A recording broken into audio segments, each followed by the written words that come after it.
Hey there, welcome back, guys. We are live. Happy holidays. This video is for you. And I hope you're having a good one and you unwrapped everything and you got everything you wanted. If not, that's okay. Enjoy the show.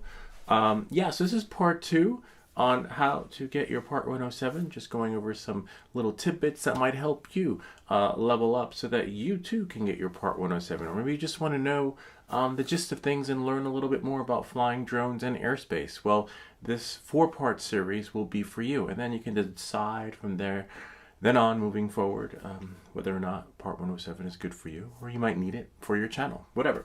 Anyway, without any further ado, let's get started. In case you're wondering where Part 1 is still being censored by YouTube. It was up there. We got like 40 views. There probably would have been more views, but there was some issues, but I had to override them.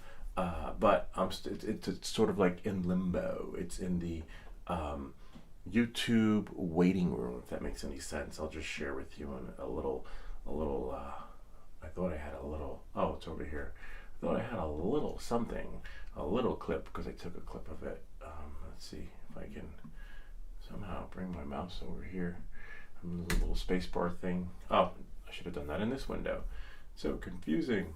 Welcome back to Everything That Glitches. Even though I put it there, if I press the spacebar, it should open up here where you could see, but it didn't happen that way, and that's why I'm thinking of renaming the channel Everything That Glitches. So it's blocked worldwide, my video. Can you believe that? And the channel is not affected, and the channel will never be affected because you think you get strikes on your channel and this and that, but there was no copyright issue, but apparently there was a clip that I had shared that I guess someone had claimed rights to, which was from my drone. But this proves to show that YouTube actually has AI monitoring the videos. It's not really done by a person, because this was before the video was uploaded. It sort of like scrubs through it and sees if there's anything issue, if there's a copyright issue.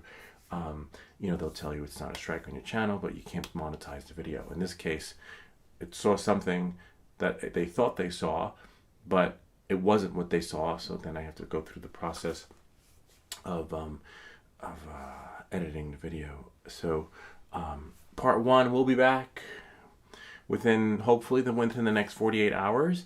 If it's not back within the next 48 hours, it'll be back within 30 days. But if it's not up within the next 48 hours, I will re-upload it and just cut out the part that they claim was copywritten, and it wasn't the sounds, because the sounds I actually got from Artless AI. So that wasn't the issue. And as you saw, it said the movie, some sort of Bollywood. Nothing in my videos from Bollywood. All right. So anyway, without any further ado, let's get started. And I'm just gonna, as you know, I always QA everything to make sure it's working. So what we do is we go to the YouTube to make sure we are live. Normally I do it on the phone, but from here, this is, the title of the video. I just need to bring the chat. Oh good, we're live. Oh nice. Rohit Sharam. Hey, hi. Anyone listening? Yes, I am listening, but as you saw, I'm just getting the, oh, you can't see because it's in this window, but you will see in a second. I am getting the chat ready so that you could say hello. Hello, we have someone here. Hello there, Rohit Sharama. Nice to have you here. And Afix, is this live? Yes, it is live. But I'm gonna do like the Part 107 thing. This is gonna be. I think the first 15 minutes of this video is just gonna focus on the Part 107 part, and then I'm gonna stop this feed and then just start another live feed because someone actually had reached out to me directly and wanted to know my setup. I'm not going to do that in this video, but Merry Christmas to you, Afix. Happy holidays for everyone else out there, and let's get started. Part 107. Oh, actually, before we begin the Part 107, I will have to shrink the screen just to make sure that you guys can see me. Hi, as I do have programming in a Teledrone.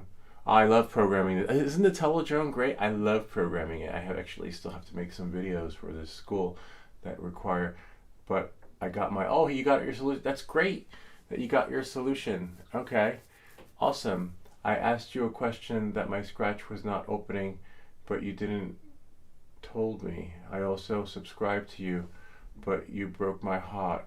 Ah, my heart. Listen, if you watched any of our live sessions, you will see that I did reply back. I replied back to all your questions, but I guess you didn't answer. And I think I had mentioned that something about the fellow who wanted me to do their homework, and I was open to it, but I left my email, I left my contact info, and you broke my heart. My heart goes out to you, but sorry, I guess it was a miscommunication thing. But he got his solution, which was great, and I always try to reach out to everyone's solution. And I replied via live, and I said, reach out to me, but share with us your solution so that we too can all, for replying. Yeah, I know. But by the way, thanks. Oh, so you do know. See, I told you. Yeah, I replied back. I don't leave anyone hanging. And every Sunday night is a live session. All right, so let's get on with the live session. This is going to be a 2-part live session. This is going to be part 107. And let's see what we got here. Oh, actually, I believe I just need to make sure that one more thing, that I can see myself in the window. This is going to be a part 7 Q&A. This is going to be 26 questions instead of, I think the last one was 70 something or whatever it was. So this is only going to take 10 minutes or less. Okay, let's see. We're live. See myself. Oh, nice. There we go. This is going to be a part 7. All right.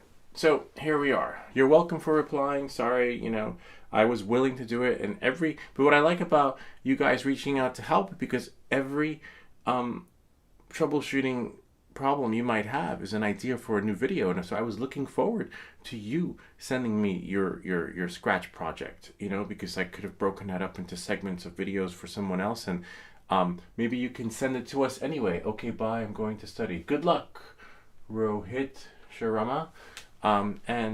Yes.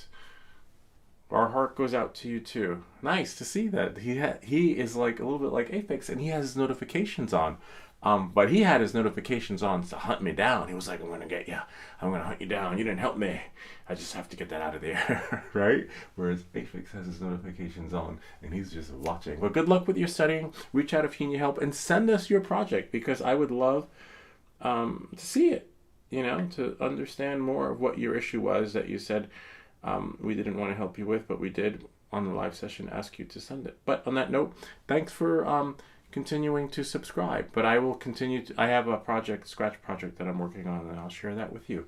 All right, so back to the part 107. Remember, this is going to be specifically for part 107. So we're going to do the 28 questions and then drop the feed and then go live again, and then, have fun and do what we do and answer emails and questions for especially FPV Unknown, who we thought we lost, but thank goodness he's still here. All right. First question, part 1 of 28. When operating an aircraft, the remote pilot in command, or control, whatever you want to say, is responsible for using the most current weight and balance data, from the factory, recent weight and balance data. So basically, the most current weight and balance data. So you always have to be current. That's why, so in this case, it's the first one. The most, but weight and balance, which the second one could be true too, right? Weight and balance data from the factory, because if you want to be current, you gotta, but in this case, some of them are tricky. In a 45-degree banking turn, so 45 degrees, right? So if we're going east, 45 is almost between 50, right? Right over there. Hopefully it's not backwards, right over there. In a 45-degree banking turn, a small unmanned aircraft will be more susceptible to spinning, stall at a higher speed, stall at a lower speed. Okay, so a 45-degree turn, pretend this is your drone, and you go like that, right? So the drone will, I'm going really fast. And then, so in this question, sometimes you need the visuals for it. I would say stall at a higher speed, because if you're going to do it at 45 degree, not unless you're doing FPV, right? All right, so let's see. Because at FPV, everything's so fast. But unless you got the PID rates that FPV Unknown shared with you, then you're always stalling. You're like, it's going to be a bumpy ride. All right, so anyway, figure 2, right? Refer to figure 2. If a small unmanned aircraft weighs 50 pounds, what approximate weight would the small unmanned aircraft structure be required to support during a 30-degree bank turn while maintaining altitude? So this is really, so let me just get the numbers really fast so I can, do I have a piece of paper? So you're allowed to bring paper to the exam. This is a really easy question. I know somebody's thinking, what? No, I'll show you. There's a secret formula. It's like there's a cheat sheet too because you get to use the book.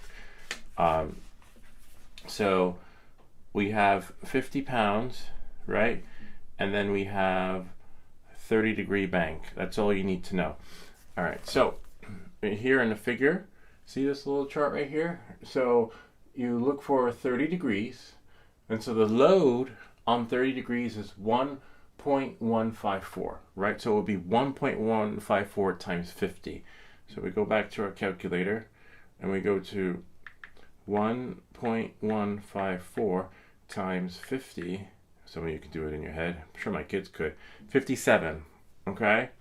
Hopefully there's a 57 there, 30 degrees. Go back. So because there's no, because there is no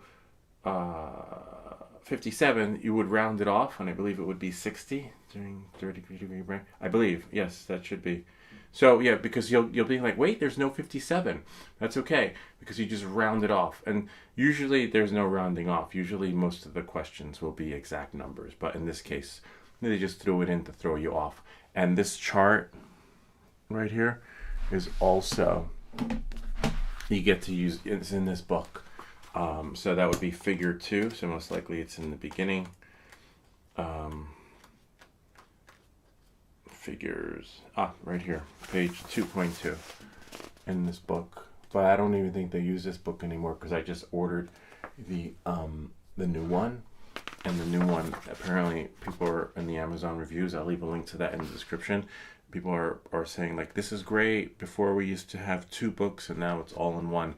I kind of like the 2 because, you know, you can just open up this book and still be studying in the other book, whereas now you have to flip pages. You know, to each their own. So, but I wouldn't go by this book because, I mean, you probably could, because it doesn't say anything about 2023 or 2024. But to stay current, you probably want the latest book. But you can get this used for cheap from someone selling it. Oh, we almost forgot our light. Lights out. And now we're back. All right. Next one.